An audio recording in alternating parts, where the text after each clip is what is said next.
Bonjour, on est au 57 rue de la Réunion. Je suis devant cet hôtel moderne, enfin moderne que de nom. Il faut savoir que c'est un hôtel social. Vous avez une soixantaine de personnes qui habitent ici. Elles sont reconnues DALO, droit au logement opposable. La préfecture devrait avoir l'obligation de les reloger en logement social, mais comme ils ne trouvent pas de logement social, par le biais du SAMU social, elles sont mises dans cet hôtel, normalement pour une période courte transitoire. Enfin bon, il y a des personnes, elles sont là depuis 1 an, d'autres depuis plus de 3 ans. Mais surtout, elles vivent un enfer ici. Parce que c'est pas un hôtelier, c'est un marchand de sommeil, vu ce qu'elles m'ont décrit. C'est scandaleux.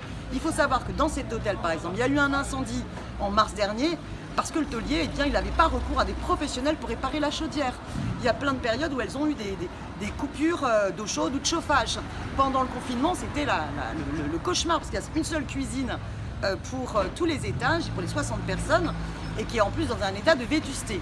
Elles subissent les cafards, les punaises de lit, les rats, les souris, donc c'est inacceptable. Mais en plus, l'hôtelier est indigne vis-à-vis d'eux, c'est-à-dire qu'il leur interdit d'avoir une visite, par exemple, ne serait-ce que d'1 heure chez elles, et surtout, il essaye de pousser les personnes qui défendent justement leurs droits en essayant de les forcer à prendre la porte et à aller dans d'autres hôtels, avec y compris parfois des propos qu'on m'a fait écouter à caractère raciste et discriminatoire. Donc il y a un vrai problème.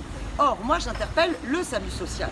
Et du coup, j'en profite pour interpeller Éric Pliez, qui est tête de liste du Parti Socialiste d'Anne Hidalgo dans le 20e, et qui est un ancien responsable du SAMU social.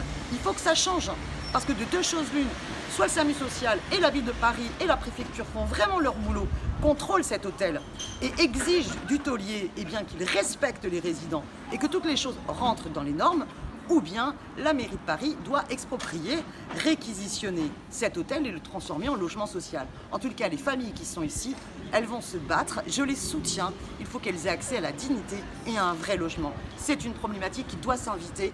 Les logements dans les hôtels, ça suffit.